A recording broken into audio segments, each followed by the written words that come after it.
Okay, so it looks like the talks are back on in Geneva.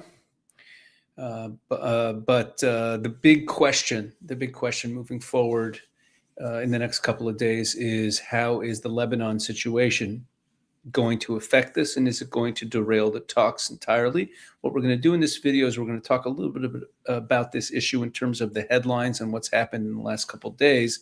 But then what I want to devote some time to talking about Israel's defense doctrine and what it is now and how it's changed since October 7th, and how that could explain Israel's behavior, not just vis-a-vis Lebanon, but in terms of some of its disagreements with the United States about the handling of Iran. Okay, so stick around. That's the real important piece of this. We'll start with the headlines, and then we'll get into those bigger issues. Okay, so the headlines here that I want to look at look at this one. Despite truce, IDF hits Lebanon after repeated Hezbollah attacks. At least 27 said killed. And this is what happened over the weekend, over Shabbat, over Saturday. Israel carried out a wave of strikes in southern Lebanon and southern and eastern Lebanon overnight and into Saturday afternoon, saying that the Israel Defense Forces was targeting Hezbollah after the Iran-backed terror group attacked troops in violation of a day-old ceasefire. There was a ceasefire that was supposed to go into effect at 4 p.m. on Friday, and this is what happened over Shabbat. Lebanese media and first responders reported at least 27 people killed, 26 wounded. The IDF said it was committed to the ceasefire agreement in accordance with the directives of the political echelon. A military official said that Prime Minister Netanyahu and Defense Minister Katz had instructed the IDF to hold its fire in Lebanon. The instruction was issued following coordination between the political echelon and the United States. A senior official later said that Netanyahu stressed that Israel will remain in southern Lebanon for as long as necessary to defend its northern border, according to a statement sent to reporters by the Prime Minister's office. The official said that Netanyahu instructed the IDF to respond forcefully to any Hezbollah attack and to remove threats against our forces. In response to Hezbollah's attacks over the past 2 days, the IDF struck 300 terror targets and eliminated approximately 100 terrorists. The official also warned that if Hezbollah attacks us again, we'll strike it forcefully once more. The military did not immediately provide information on casualties from Hezbollah's attacks, which the IDF said constitute repeated violations of the ceasefire agreement. Quote, the IDF will not accept harm to Israeli civilians and its forces and will respond forcefully to any use of force against them. The military said, adding that Hezbollah targets struck Saturday included rocket launchers, weapons depots, command centers. Hezbollah also claimed that it adhered to the ceasefire since Friday afternoon, but attacked Israeli forces attempting to advance in South Lebanon overnight. Hezbollah broke the ceasefire, not Israel. Ambassador to the U.S. Yechiel Leiter wrote Saturday on X, terrorists lie. Hezbollah is a terrorist organization. Hezbollah lies. He also said that Iran is using its proxy to extract concessions and that Israel has no territorial ambitions in Lebanon. Quote, Israel is honoring the ceasefire while defending itself against terrorist attacks, as any self-respecting country would, added Leiter. In a follow-up post, Leiter said that Hezbollah fired more than 175 projectiles at Israeli troops in southern Lebanon, where he listed a dozen villages from which rockets launched over the past day. Hezbollah fired 50 rockets at Israeli troops overnight, all from these villages. According to Leiter, Hezbollah fired 147 rockets, 20 drones, and 9 anti-tank missiles in 24 hours. In 24 hours. Okay, so you see what's going on there, right? And we all know that clause number 1 of the Memorandum of Understanding is a cessation of all hostilities, and it mentions Lebanon 3 times in that clause. That's what's the game the Iranians are playing? We've said it before. The Iranians are trying to, they've obviously told Hezbollah to escalate so that Israel will retaliate and that the U.S. will, this will create more tension, drive a greater wedge between the U.S. and Israel. And here's a Washington Post piece. I'm not a big fan of the Washington Post. It's kind of just, left-wing propaganda. But look at this piece. U.S. intelligence warns Israel is likely to undermine Iran peace deal, officials say. Israeli Prime Minister Benjamin Netanyahu faces pressure to continue a military campaign in Lebanon, current and former U.S. officials said. We're not going to read this whole piece, but there's some of it that's important to understand the lay of the land.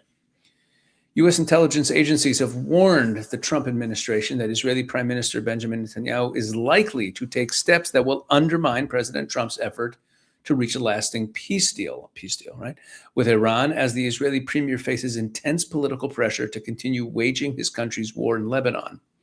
Israel appears intent on maintaining military operations against Hezbollah, an aim that would flout the core element of the fledgling agreement that calls for an end to hostilities in that country.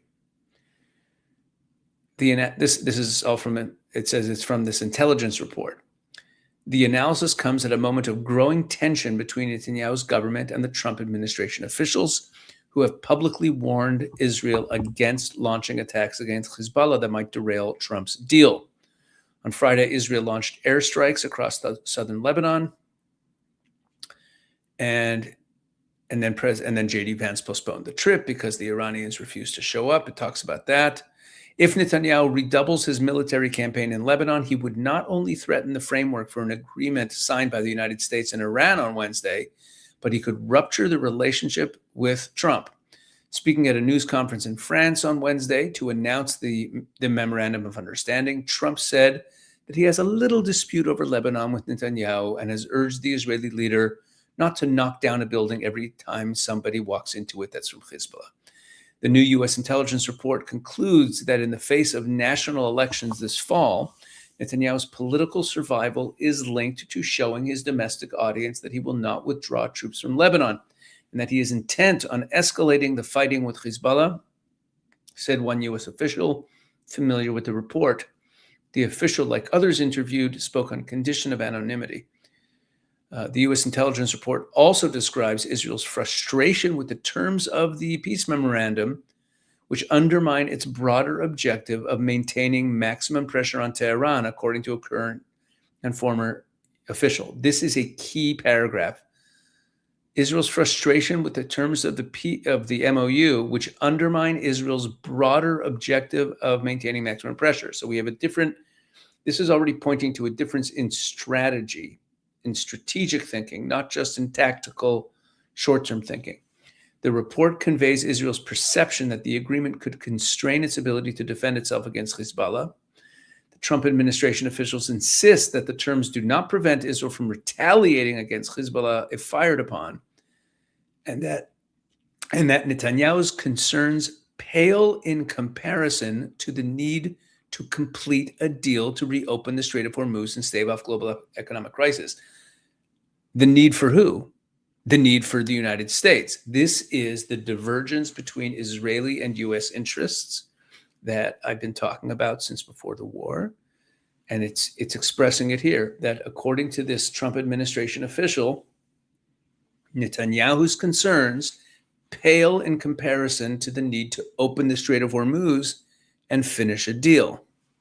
Of course, we have different interests. And this is why in the second half of this video, as soon as I'm done very soon, we're going to get into what is Israel's current defense doctrine and how does it explain these rifts that right now exist between the U.S. and Israel that could end up continuing to be an issue, and how does it explain Israel's behavior in general? That's what we're going to get into very soon, so stay with me. The report reflected that any suspension of hostilities or withdrawal from Lebanon will be seen in Israel as a defeat for Netanyahu. That is true. Israeli military activity in Lebanon is for the sole purpose of defending Israeli citizens from continuous attacks by Hezbollah, said a senior Israeli government official. Popular opinion in Israel remains highly supportive of efforts to dismantle Hezbollah. Popular opinion in Israel is supportive of escalation against Hezbollah. That's what it's saying here. Tens of thousands of Israelis are displaced from their homes in the north because of what Hezbollah is doing. And Netanyahu has come under withering criticism from across the domestic political spectrum for failing to eliminate the militant threat. Across the spectrum, this is so true. The criticism from the left and from the right politicians is the same these days. Not enough is being done to escalate against Hezbollah. That's the consensus in the country. Now look at these numbers. It gives fully 70% of Jewish Israelis support intensifying the fight against Hezbollah, according to a May poll by INSS, the Institute of National Security Studies, a leading Israeli think tank. And Israeli political analysts widely say that military pullback would be interpreted by voters as a sign of defeat, even if Israel does not escalate fighting in Lebanon by bombing the southern suburbs of Beirut. Its refusal to withdraw troops from the country's south is likely to doom the fragile accord between the U.S. and Iran, a second U.S. official said, offering an independent analysis. You see, the MOU does not call explicitly for Israel's withdrawal, but in the section about ending the hostilities in Lebanon, it talks about respect for Lebanon's sovereignty and territorial integrity, which is code for a demand for Israel to withdraw. Now, I want to play you just a few minutes, not the full. We're not going to play this full clip, just the first couple minutes of an interview with Jack Keane, with General Jack Keane, the great General Jack Keane. And he says something about Israel's defense doctrine in Lebanon, but I want to expand on it and relate it to everything that we're just talking about here and Iran as well. Let's take a look. Vice President J.D. Vance has postponed his trip to Switzerland. He was headed there for talks with Iran, Qatar and Pakistan. Retired four-star General Jack Keane joining me now. All right, General, what's the significance of this delay? Well, I think the delay is really driven by the Iranians, who are not going to meet with us. And the reason is simply they're taking objections to Israel's retaliation against Hezbollah for the attacks that Hezbollah has been conducting into northern Israel. And frankly, where the Iranians are coming from, a strategy that they're unveiling, and they've been working on this for some time, is drive a wedge between the United States and Israel over the Hezbollah issue.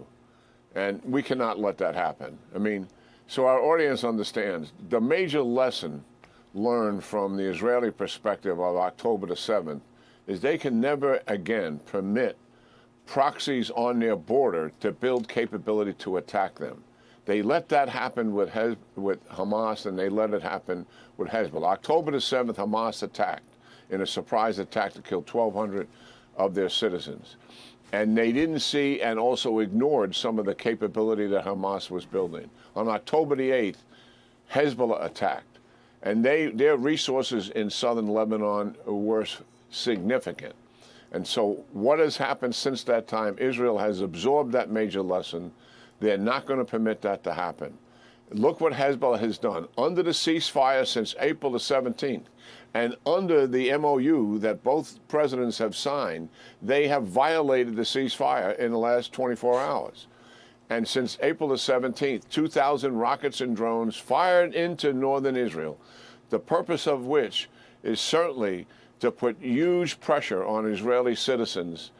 And the objective Iran has always had is destroy the state of Israel. If they had a nuclear weapon, that's a possibility. But the realistic possibility is that forcing the Israeli citizens to make a decision. Do I really want to live in a country where the security situation is so volatile and so dynamic? That's what October the 7th was all about. They know they can't physically destroy the country except with a nuclear weapon, and they know they can't physically defeat the Israeli military. It's not possible. But they can motivate citizens to leave the country because it's such a dangerous situation. So what's happened? In northern Israel today, as we are talking right now, none of the towns and villages are occupied. The people have vacated it. They're with families or in hotels. Kids aren't going to school. So that is a step towards the right direction that Iran is trying to achieve using Hezbollah here. Israel has every right to respond and respond strongly against that. And we should be supporting them and don't create any distance. I would hope that in the near future here we make a public statement that recognizes Israel's right to continue to respond to Hezbollah's violations of the ceasefire and Iran's backing of Hezbollah in doing just that. Very important stuff there. Notice he said that that the lesson of October 7th, right? The lesson of October 7th was that Israel can no longer tolerate having terrorist groups arm themselves on our borders. Now, why would we allow it before October 7th? What was the thinking then? Were we stupid? Did we have no problem with them arming themselves on our borders? No. There was a different defense doctrine in Israel before October 7th. And basically, the defense doctrine before October 7th was that we believed in the concept of deterrence. Deterrence meaning, now obviously there's always deterrence, right? What is deterrence? Deterrence means that you convince your enemies that it's not worth attacking you. But what I mean by that we believed in the concept of deterrence is that we evaluated the threats from our enemies based on an assessment of whether or not they have a motive to attack us or they are deterred, not based on their capabilities. So yes, Israel knew that Hamas was building tunnels, and Israel knew that Hamas was arming, but the Israeli leadership believed that Hamas had an interest in not attacking Israel, that they had an interest in continuing to make money off the foreign aid that was coming to them, and that somehow they were deterred, that it wasn't in their best interest to attack Israel. Same thing with Hezbollah in the north. Israel knew about the missile build up there, but felt that that they were deterred. Meaning, there was let me sum this up. The doctrine in Israel was that that the Israeli security establishment would make an assessment of our enemy's motives, and if they determined that our enemies were in a state of deterrence, that was enough. And what's changed after October 7th, and there's been a lot of talk about this in Israel, is that, and this is what Jack Keane was pointing to, but he was talking about it in, in kind of like specific terms, like, we no longer have terrorism build this terrorist infrastructure on our borders. True. And that's a kind of very localized way of describing this doctrine. But really what it is saying we no longer assess the imminence of threats, the necessity to preempt or deal with the threats. We no longer assess it based on an assessment of whether or not our enemies have a motivation to attack us or are deterred, but rather our assessment of threats is based solely on capabilities. What do they have weapons that are pointing at us? Are they in proximity to us? Do they have capabilities? And if they have capabilities, we take them out. These people are sworn to our destruction. We don't have to apologize for this. These are terrorists. And they say openly they want to destroy us, and that's their raison d'etre. We have nothing to apologize for. But that's the change in doctrine. So from Israel's perspective, it doesn't. If we see Hezbollah guys moving stuff in there, we're not just going to wait to be fired upon. Israel's going to deal with those threats. That's the doctrine. And I think that this speaks to the issue of Israel's uneasiness with this MOU, and the uneasiness in general with or let's say the disconnect between the United States and Israel on dealing with Iran. Let me explain what I mean. You see, Israel's goal is to remove threats. We don't want to be fighting these wars forever and ever and ever. This is why we want to defeat our enemies. We want to remove the threats so that they no longer have the capability to threaten us, period. And the only real way to do that when it comes to Iran and its proxy network, the only real way to do that is to take down the regime. And that's why that's Israel's priority. Or we don't really have the ability to. The Iranian people have to eventually step up, but at the very least, just take out all their capabilities. Remove the capability to attack us. We're not assessing whether they're deterred or what their current motives are. We're assessing what their capabilities are. So what does this have to do with the MOU? You see, the Americans and you listen to J.D. Vance talk and listen to Trump talk this last week or so, and you hear it in everything they're saying. They believe, and the same goes for Witkoff and Kushner if you think back to Gaza, they believe that if you create the right incentive structures, economic incentives, quality of life, that you can, and the right carrots and sticks, you can get these people to reform their behavior. You can get them to change their ways. You can get them to drop their genocidal ambitions to destroy the state of Israel. That you could manage their incentive structure. Like that's how they think about the Iranians. Right? Like, we're going to dangle all sorts of financial incentives, and we're going to let them sell their oil so they can rebuild their country, but we're going to keep a good eye on them, and then we'll gradually, if they behave themselves, bring them into the family of nations. And Israel's looking at this going, what are you doing? What are you doing? They still have ballistic missiles. They still have a proxy network. Why are we taking our boot off their neck? Because Israel assesses capabilities. And if the capabilities are there, we must destroy those capabilities. So if they still have ballistic missiles, we have unfinished business. If they still have a proxy network, we have to destroy it. We're not interested in creating an incentive structure to see if they'll behave themselves. That's getting into that pre-October 7th deterrence thinking, which is part of the reason why wars are never won anymore ever since World War II, a topic we've talked about a lot over these last few months. Why wars are never won, because the West, the big weakness of Westerners, and President Trump has this weakness in spades. Jared Kushner and Steve Witkoff, I think, embody this weakness, is that they believe that economic incentives are more important to these people in the Middle East, to these jihadists, are more important to them than their own ideology, right? That's what they think. They think that in the end of the day, yeah, they talk all this death to America, death to Israel stuff and all this jihad stuff, but really, if you can offer people a better economic life, they'll choose that. And it's just not true. It's been proven over and over again that it's not true. But they really believe this. It's an arrogance of thinking that everyone else thinks the way you do, right? That's the problem. But I think this is the reason I made this video. The reason I played that Jack Keane clip, it's just to understand what's going on in Lebanon. Why is Israel behaving the way it's behaving?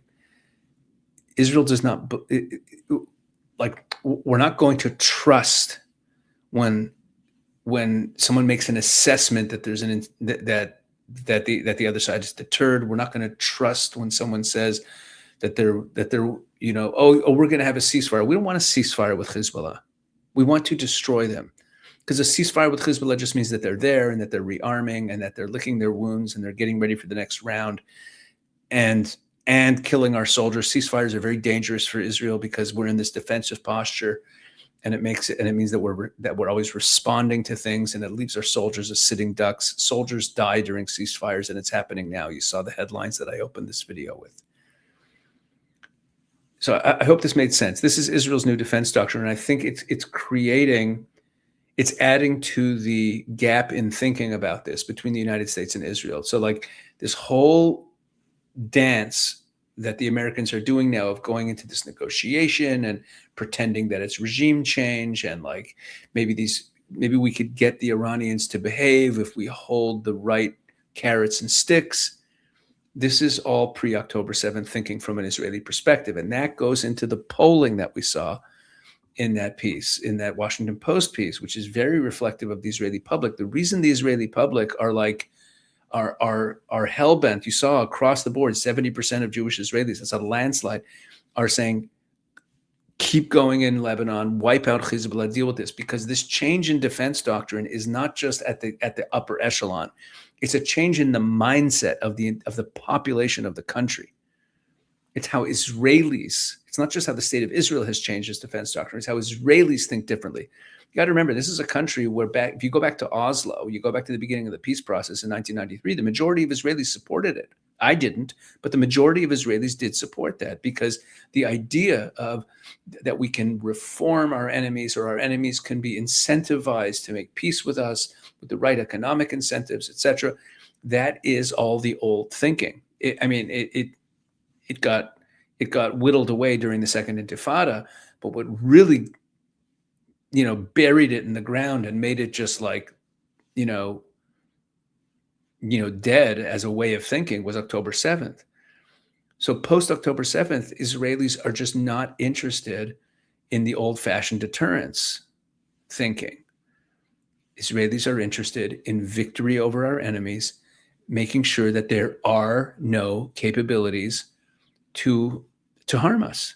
Anyway, that's what I wanted to, so okay, what's the takeaway? The takeaway is that in the days and weeks ahead, let's we'll keep reading between the lines and look for this disconnect. We're going to look for this kind of like almost speaking a different language between the Americans and Israelis and how they think about this issue. All right. So yeah, that's it for this one. And we'll be back soon with more.